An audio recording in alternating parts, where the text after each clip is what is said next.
मैं नरेश वत्स आपका अभिनंदन करता हूं, स्वागत करता हूं। किसी ने कहा है कि अंधेरा आया था भीख मांगने रोशनी की, मैं अपने घर को ना जलाता तो क्या करता। जी हाँ, समाज में रोशनी लाने के लिए, समाज में बदलाव लाने के लिए अपने आप को जलाना पड़ता है, समर्पित करना पड़ता है। ऐसे ही एक शख्सियत हैं श्री सत्यदेव चौधरी, जिन्होंने प्रजातंत्र आजादी के बाद गरीबी, भ्रष्टाचार ना मिटने पर बदलाव लाने के लिए सत्य बहुमत पार्टी बनाई और इस संकल्प के साथ वो चुनाव मैदान में है। उन्हीं से बात करते हैं। देश की आज़ादी के बाद जो प्रजातंत्र है, ना वो गरीबी मिटा पाया, ना भ्रष्टाचार मिटा पाया, और जो आम आदमी है, जो आम भारतीय, उसके चेहरे से खुशी गायब हो गई। जी, तो इसका क्या कारण है नरेश जी? इसका कारण तो यही है ना कि आपने आज़ादी के बाद में जो भी एक राजनीतिक व्यवस्था बनाई, ना तो हमारे को उस व्यवस्था की परिभाषा पता है, ना प्रजातंत्र की परिभाषा का मालूम है। तो आप प्रजातंत्र प्रजातंत्र प्रजातंत्र बोल के आपने पता नहीं कौन सी एक राजनीति की व्यवस्था को स्वीकार कर लिया, जिसके अंदर सिवाय गठबंधन की भ्रष्ट राजनीति के कुछ होता नहीं है। तो इसी के कारण है, मैं समझता हूँ कि हमने आज़ादी लेने के बाद में जो एक अच्छी राजनीतिक, प्रजातांत्रिक राजनीतिक व्यवस्था को हमने स्वीकार नहीं किया, बल्कि प्रजातंत्र के नाम पर एक झूठा ढकोसला करके गठबंधन की भ्रष्ट राजनीति हमने देश के गरीबों के ऊपर थोप दी, और इसी की वजह से हम लोग अभी तक गरीबी, बीमारी, बेरोजगारी से नहीं निकल पाए। भ्रष्ट राजनीति, भ्रष्ट गठबंधन, ये हमारी राजनीति की जड़ जो है वो बहुत गहरी है। इसमें बदलाव कैसे आए? क्योंकि आप का जो घोषणा पत्र है, आपका जो एक संकल्प है, उसमें कहते हैं कि बहुमत से सरकार बननी चाहिए, सत्य बहुमत से। उसके बारे में हमारे दर्शकों को बताइए। देखिए, जिस राजनीतिक व्यवस्था में आपके पास बहुमत की परिभाषा ही नहीं है, बहुमत की कोई व्याख्या नहीं है, बहुमत कोई परिभाषित नहीं है, आप बहुमत किसको मानेंगे? पहले ये तो नक्की निर्णय ले लो ना इस बात का। जब बहुमत की कोई निर्णय है ही नहीं, तो जो दबंगी है, जो भ्रष्टाचारी है, बस चुनाव हो जाने के बाद में उसी का बहुमत बन जाता है। आप चुनाव करवाते क्यों हैं? चुनाव इसीलिए करवाते हैं ना कि भाई हम एक बहुमत का निर्णय कर पाएँ। और प्रजातंत्र के अंदर तो देखिए, बहुमत का निर्णय होना चाहिए मतदाताओं के बहुमत से। अब मतदाताओं के बहुमत से तो चुनाव हो जाने के पश्चात मतदाताओं का तो कोई महत्व है ही नहीं, वो तो सब खत्म हो, समाप्त हो गया। तो जब तक आप इस बहुमत की परिभाषा नहीं बनाएंगे, और मैं ये समझता हूँ कि चुनाव हो जाने के पश्चात जब आप बहुमत सांसदों या विधायकों को मानते हो, उसके बदले में आपको बहुमत उसको मानना चाहिए जिस राजनीतिक दल के पास में सबसे ज़्यादा मतदाताओं की संख्या है। आप इस गठबंधन के राजनीति को नकारें, गठबंधन की राजनीति को जड़ से समाप्त कर दें, और इसको जब तक आप नहीं करोगे तब तक आप 70 साल बीत गए और 170 साल लगा देना, इन समस्याओं का कोई समाधान होने वाला नहीं है। कभी कोई दबंगी आपके सिर के ऊपर आके खड़ा हो जाएगा, कभी कोई दबंगी आ जाएगा, लेकिन आपके पास समस्याओं का समाधान लेके नहीं आएगा। झूठे प्रजातंत्र का कोई नाटक कर करके आपको मूर्ख बनाते रहेंगे, खोटा सिक्का चलाते रहेंगे। और इसीलिए मैं ये कहता हूँ कि इस बहुमत की परिभाषा को स्पष्ट करिए, जो आज तक स्पष्ट नहीं है। और उसका स्पष्टीकरण 2 लाइनों में यही है कि आज जो हमने चुनाव करवाने के बाद में सांसदों के बहुमत से या विधायकों के बहुमत से हम सरकार बनाते हैं, उसके बहुमत से सरकार ना बनाकर उस राजनीतिक दल का बहुमत मानिए जिस राजनीतिक दल के पास में पूरे देश में या उस राज्य के अंदर सबसे अधिक अन्य राजनीतिक दलों की तुलना में अधिक वोट हों, आप उसका बहुमत मानिए। हम इसी को सत्य बहुमत बोलते हैं, और ये सत्य बहुमत आ जाने के पश्चात ही आपकी समस्याओं का समाधान होगा, वरना नहीं। मौजूदा तंत्र से एक आम मतदाता, आम व्यक्ति इतना दुखी है कि वो वोट देने नहीं जाता। आपने भी लिखा कि मैंने भी कम से कम वोट देना तो बंद कर दिया, लेकिन नोटा आया। नोटा की प्रासंगिकता को कैसे देखते हैं? नहीं, नोटा की तो देखिए अभी कोई ऐसी प्रासंगिकता प्रजातंत्र के अंदर मुझे लगा कि सिवाय एक अपना एक विरोध एक अपना रोष प्रकट करने के सिवाय और कुछ नहीं है। क्योंकि नोटा को तो देखिए, नोटा का जो वोटर है उन्होंने भी कोई ऐसा संगठन नहीं बनाया कि नोटा के वोटर इकट्ठे होकर कोई एक ये विचार करते कि क्यों हमने नोटा को वोट दिया, और ना ही जो उम्मीदवार चुनाव जीत गया वो नोटा वालों से बात करता कि भाई आपने नोटा को वोट क्यों दिया, आपने मेरे को वोट क्यों नहीं दिया। तो खुद सुधार करने की तरफ तो बात ही नहीं है ना। और दुर्भाग्य देखिए कि जो उम्मीदवार हार गया वो भी नोटा वालों के पास नहीं जाके बात करता। तो नोटा का जो भी एक प्रावधान आया, उस नोटा के प्रावधान को ना तो हमारे माननीय जो मुख्य न्यायाधीश हैं उन्होंने किया, ना सरकार ने किया, ना चुनाव आयोग ने किया। तो किसी प्रकार भी आपने नोटा वालों का कोई महत्व नहीं दिया, सिवाय एक खाना पूर्ति करके छोड़ दिया कि भाई मैं तो किसी को भी वोट नहीं दूंगा और आप जाके उसको वोट दिया हो। अब आज के दिन करीब 2% लोग नोटा को वोट दे रहे हैं और इसकी संख्या और बढ़ जाएगी आने वाले समय में, क्योंकि आपकी समस्याओं का समाधान नहीं हो रहा है, इसीलिए लोग नोटा को वोट देते हैं।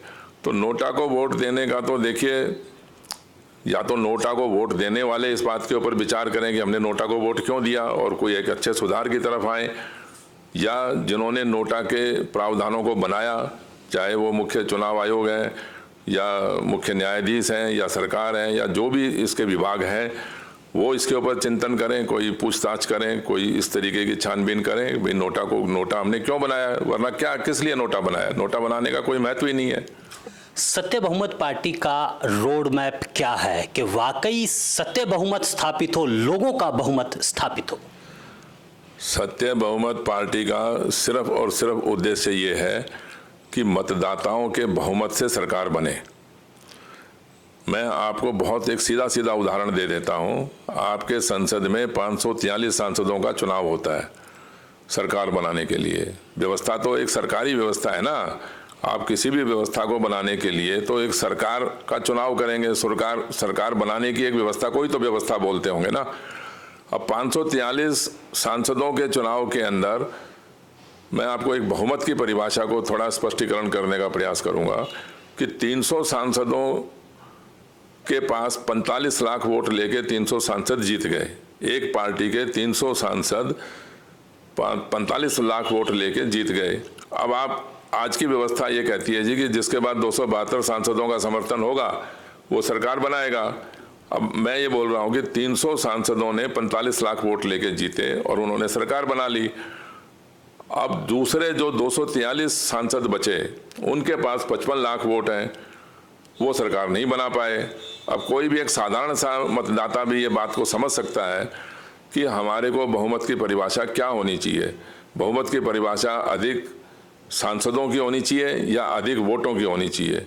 जैसे 300 सांसदों के पास 45 लाख वोट हैं तो इनका बहुमत होना चाहिए, या 243 सांसदों के पास 55 लाख वोट हैं, इनका बहुमत होना चाहिए। सत्य बहुमत पार्टी स्पष्ट रूप से ये कहती है कि जो दूसरी पार्टी जिसके पास 243 सांसद हैं और जिनके पास वोट अधिक हैं, 45 लाख से 55 लाख वोट उनके पास ज़्यादा है, भले ही सांसद कम है, हम उनका बहुमत मानेंगे और उसके बहुमत से सरकार बनाने का उनको अधिकार देंगे। बिहार जो है वो गठबंधन, जो भ्रष्ट गठबंधन, जो आपकी सत्य बहुमत पार्टी की एक सोच की अगर हम बात करें, भ्रष्ट गठबंधन राजनीति का एक ऐसा उदाहरण है। विद्रूप चेहरा जो है राजनीति का दिखा रहा है। आप वहां पर चुनाव लड़ रहे हैं, क्या रोड मैप है, किस तरह से चुनाव लड़ेंगे? क्योंकि वहां पर लालू प्रसाद यादव, नीतीश कुमार, बीजेपी को टक्कर देने के लिए सत्य बहुमत पार्टी किस तरह की रणनीति है? देखिए, जितनी भी पार्टियां हैं, आपने जिनके भी नाम लिए या जिनके नाम नहीं लिए, वो सब के सब लोग गठबंधन की भ्रष्ट राजनीति करते हैं या उसके समर्थक हैं।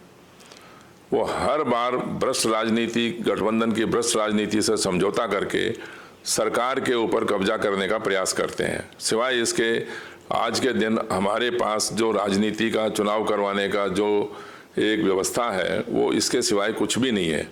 बल्कि मैं तो ये भी कह सकता हूँ कि आपकी जो चुनावी व्यवस्था है वो चुनाव करवाती ही इसलिए है कि हम सबसे बड़े दबंगी को या सबसे बड़े भ्रष्टाचारी को छांट सकें कौन है।